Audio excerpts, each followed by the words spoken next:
بسم اللہ الرحمن الرحیم۔ جنگی حالات میں توحید پر پختہ ہو جاؤ، اعمال درست کر لو، توبہ طائب ہو جاؤ، لوگوں کے حقوق واپس کر دو جن کے حقوق مارے ہوئے ہیں، ان سے اپنے معاملات کلیئر کر لو، صبر اور استقامت اور ڈٹ جاؤ۔ اور اس کے ساتھ کچھ کرنے کے کام یہ ہیں کہ کوشش کرو کہ جتنا زمین کے قریب رہو اتنا فائدہ ہوگا۔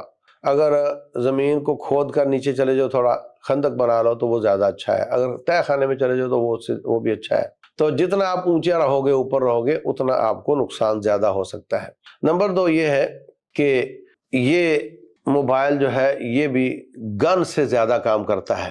اگر آپ کسی خبر کو دشمن نظر آ گیا، کوئی جاسوس نظر آ گیا، کچھ بھی ہوا، فوراً فیس بک پہ ڈالو گے تو اس کا نقصان ہوگا۔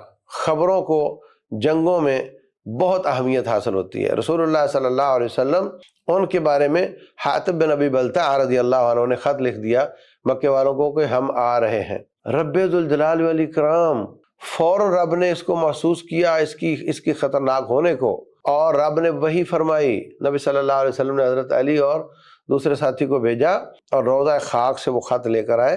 تو معلومات کا افشا ہو جانا یہ جنگی جرم ہے اور یہ بغاوت کہلاتی ہے، تو ایسے نہیں کرنا، بہت سوچ سمجھ کر ایسا کرنا ہے۔ اگر ہمارا جہاز اللہ نہ کرے گرا ہو یا کوئی نقصان ہوا ہو اور حکمران اس کو یا فوج اس کو نہ بتانا چاہ رہے ہوں یا نہ نشر کرنا چاہ رہے ہوں، تو یہ نہیں کہنا کہ یہ جھوٹے ہیں، میں نے خود دیکھا گرا تھا، یہ مان نہیں رہے ہیں، ایسا نہیں کہنا۔ یہ جنگ ہے، جنگ الحرب خدعہ، یہ چال کا نام ہے، اپنے نقصانات کو بچانا۔ اب دیکھو رسول اللہ صلی اللہ علیہ وسلم کی جو خبر مشہور کر دی گئی کہ آپ شہید ہو گئے، کتنا نقصان ہوا اس کے ساتھ، اور اس کے کلیئر ہونے سے کتنا فائدہ ہوا۔ تو کمانڈروں کے اس طرح مختلف راز، مختلف باتیں، جس کو وہ چھپانا چاہیں چھپا لیں۔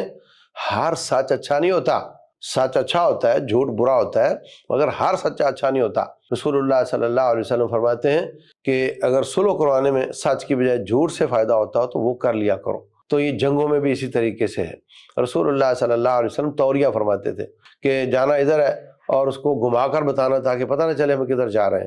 تو یہ سب آپ سے ثابت ہے۔ تو ہمیں دشمن کو کے حوصلے توڑنے والی باتوں کو خوب نشر کریں، یہ آپ کا موبائل گن بن جائے گا۔ اور مسلمانوں کے حوصلے بڑھانے والی باتیں، حوصلہ دینے والی باتیں زیادہ سے زیادہ نشر کریں، یہ آپ کا موبائل توپ بن جائے گا۔ اور اگر آپ نے مسلمانوں کے حوصلے توڑنے اور فوج پہ الزام تراشی کرنے اور اس کو مذاق اڑانے صرف کسی سیاسی تعصب اور سیاسی تقلید کی وجہ سے، تو یہ بہت بری بات ہوگی، یہ دشمن کا ساتھی بننے والی بات ہوگی۔ اللہ تبارک و تعالی ہمیں سمجھ دے، اور اس کے ساتھ ہمیں اپنی کچھ خوراک، اپنی کچھ ادویات، اپنی کچھ کٹ جو زخموں پہ مرہم پٹی والی، اس طرح کی چیزوں کا بھی جتنا ہو سکے اہتمام کرنے کی ضرورت ہے۔ اپنی تیاری مکمل رکھنی چاہیے۔ اللہ کرے یہ جنگ آگے نہ بڑھے، اللہ کرے ملک کو سلامت رکھے، یہ ہماری دعا ہے اور یہ ہماری تیاری ہے۔ اللہ تعالیٰ سمجھنے اور عمل کرنے کی توفیق دے۔